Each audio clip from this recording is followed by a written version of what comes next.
Good We're morning. back. We're back. We are. Yeah, It's this been is what almost 2 months. It's been a is while. it how long? It's been a 2-month hiatus from King Street. Almost? Yeah. Close. Wow. Yeah. I've missed. I love King Street Kids Q&A. I really miss it. So this is really our third season, because if you think about our mini season in spring of 2020 and then last fall, so we're starting a whole other year of this. What? So for people who are watching this for the first time, how do we describe King Street Kids Q&A to our new viewers? Anything goes. Yeah, I would feel like it's a no holds barred discussion around anything. Really, we've touched on theology, we've touched on church seasons, we've touched on, who should play us in movies of our life. What is the best mayonnaise? Yeah, I mean, I think the rule is just we have to make sure that it's kid appropriate. Yes, Yeah. because our audience primarily are our King Street kids, our kindergarten fifth graders. But I think really a lot of grown-ups watch us, maybe even more. So we like to talk about these subjects, but we have 3 questions. We organize our time together by 3 questions. And yeah, we cover a lot of different topics. Mm-hmm. Yeah. Yeah. And so our King Street kids have had about 2 months of reruns by this point. Yeah, 2 months of reruns. We got to see like our early days when Daniel had short hair. We got to see Christmas specials, things like that. And now we're back with new episodes. We're excited. So why don't we get this started, dust things off, and get moving with these. All right. So since we've been away, and since we haven't been on King Street Kids Q&A making new episodes, what have y'all been up to this summer?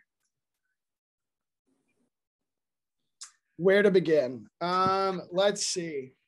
This summer, I have been frequenting the beach here in Charleston. I've hung out with friends on the water, but then the big vacation came kind of at the end of the year, kind of a first week of August. I went up to New York, the Adirondack Mountains, and was able to spend the week there with my dad's side of the family. And that's just always fun because we've been doing it now since 1991. So it's been good to kind of get away and see everyone. And I was very thankful to be completely off the grid. You could not reach me unless I wanted to be reached, because there was no cell service where we were staying and there's really no Wi-Fi. So it was fun. About you, Pastor Eric? So also have spent time at the beach this summer. That's been really wonderful. That's actually a new thing since the pandemic started. We never were made time to go, but now we make time every week, usually at least every week, to go to the beach. So we've done that. We spent a week at Luther Ridge being care leaders. That was a lot of fun. Our family went to Virginia. We went to Charlottesville, one of our favorite places. Nice. What about you, PR? So again, like both of y'all, I've been spending a lot of time at the beach. It's just such a great way to decompress and relax and find some peace. I don't know, my cell phone doesn't get great coverage out there. That's actually a nice thing when I'm trying to relax. And then also went up to Luther Ridge as well and worked as a care leader. And this was actually my 20th summer at Luther Ridge. I got my 20-year patch on that. So that was pretty cool. And then I've also gotten some vacation time as well. I feel like that was kind of a big achievement, being able to carve out that time off. But again, being able to take some time away. I didn't really travel far, but it was more important that I was able to unplug and go off the grid. And I spent some time down in Edisto and spent some time down in Savannah, and just didn't really have a schedule, which was the best part. So I forgot the funniest part of my summer, and for me personally, one of the most traumatic experiences of my life. I got Rafiki. For those that don't know, Rafiki, my 90-pound golden retriever, needed to be groomed. I misunderstood what my groomer was advertising, and my dog got shaved pretty much. He looked like a golden doodle with a farmer's tan. And that was hard. but now he's coming back. So his coat's coming back. It's great. I rode for 30 minutes home in silence as my mom was trying to console me that it wasn't horrible. And I was like, Mom, it's never coming back. It's ruined. I ruined my dog. He's naked, quite literally for the first time in his life. He's naked. The strangest thing really was the farmer's tan. Daniel's not kidding. It looked like he had a farmer's tan. It was the strangest thing. And I think Rafiki was embarrassed too. No, he wasn't. Rafiki loved it. I mean, my dog, he got his hair cut, and I mean, everybody says long hair don't care. No, Rafiki's like short hair don't care. He was all over the place. But I do think in those first days, he was a little embarrassed by it. But now the copper and everything's coming back. So all is right. Well, as we head into fall, we have to admit with school starting back and we're doing stuff at church, we still keep hearing about COVID. And so I guess the question is, are we out of the wilderness yet? It's a great question. Mm-hmm. I think it's yes and no, right? Mm-hmm. I mean, I think in a sense, yes, we are out of it in the fact that, we're not seeing the same like lockdown and quarantine and restrictions on what we can do, but no, because COVID is still very much a part of our daily lives. We're seeing, a resurgent and variants and all of that. So we're still asking people to mask around the church. We encourage that heavily. All of us use them on Sundays. And through the week too. And through the week. Yeah. And the only time I don't have one on is when I'm sitting in my office by myself. And I'm surprised by that. I thought that we would have, because I stopped wearing mine in May, I guess. I thought this was kind of done, and I didn't wear it to the grocery store anymore. But then over the past few weeks, when things went back up, it's back on, and it seems now it's actually seems to be kind of closer to the church than it was even before, because of so many of these breakthrough cases. That is, those people who've been vaccinated but then either get the Delta variant or another strain or whatever. The good news is that many of them, those who've been vaccinated and who do get it, they're not quite as sick.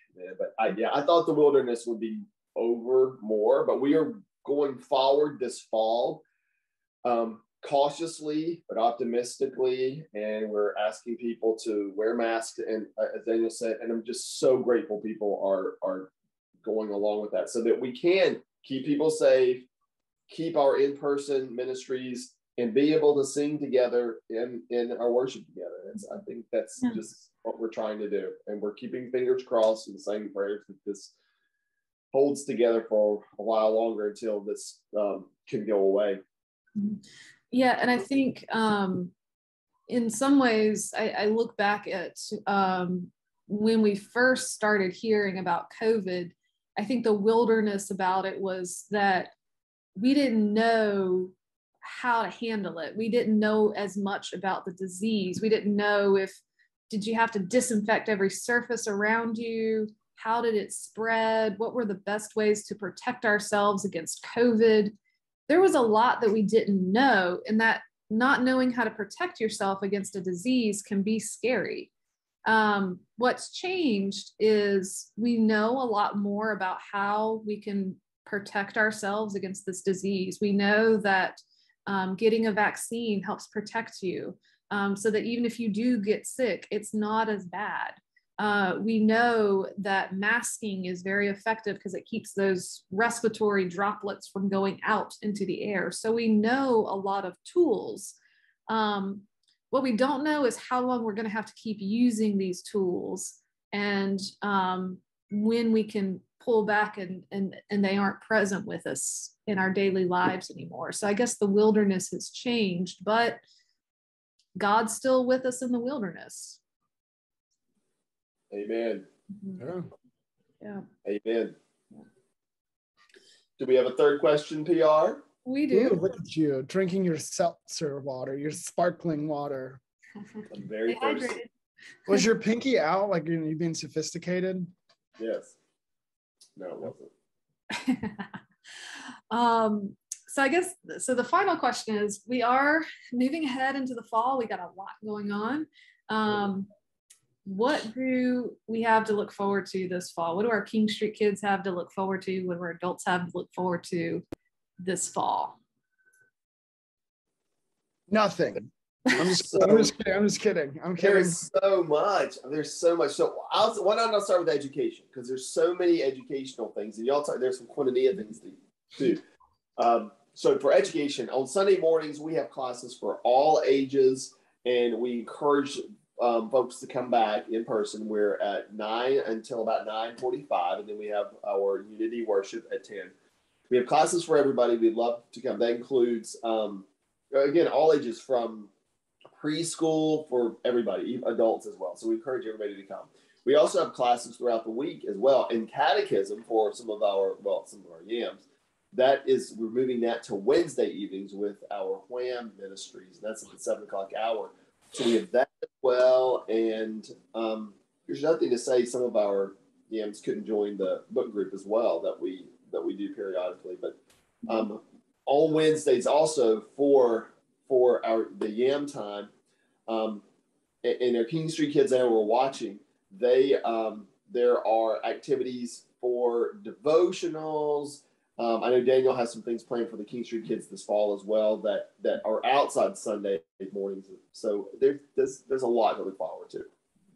Yeah, awesome. Yeah, we have some big events too. So I guess Daniel, you've got one of those, and I know of one. I do have one of those. Yeah, you're right. But why don't we kick it off so we keep it in order? We'll start with what's happening in October before we jump into November. Right. So after a hiatus in 2020, we are bringing back Oktoberfest, our German festival. We're bringing back Oktoberfest on Saturday, October 9th. And this covers so many bases because it's a wonderful fellowship opportunity. It's a wonderful opportunity to connect with people out in the community. And it is a fundraiser that supports our the work of the Outreach Center, the work of service at St. Matthew's. And so we're going to have all kinds of things. We're going to have, if brats are your speed, we're going to have brats with all the toppings. But if hot dogs are more of our kids, King Street kids speed, we're going to have some of those too. We're going to have pretzels. We're going to have a German bakery with all kinds of sweets and treats. So if you have a sweet tooth, you got to go to the German bakery. We are going to have a German band there as well. There's going to be some adult beverages for our adults who are watching. There's also non-alcoholic beverages.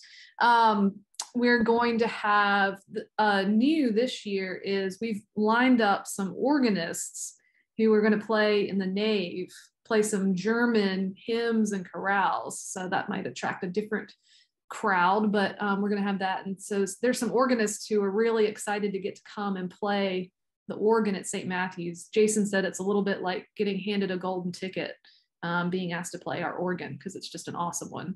And we're also going to have a kinder zone, so games and stuff. Wonderful. Oktoberfest is going to be great. Mm-hmm. That's good. So what's the other one, Daniel? What's the other big event? Come one, come all to an affair to remember. So as we continue to plan for the 2022 National Youth Gathering in Minneapolis, the chaperones for that met, and a big piece of that is the fundraising effort. And we've kind of decided as a planning team, as a steering group, instead of doing kind of smaller fundraisers throughout the year, we want to put all our eggs into one big blowout, end all be all fundraiser. And that is going to be an evening of fine dining, fellowship, food, beverages, and the affair to remember. So in November 6th, we're going to have the affair to remember. It's going to be kind of an evening of, we'll have a happy hour. We'll have a main course.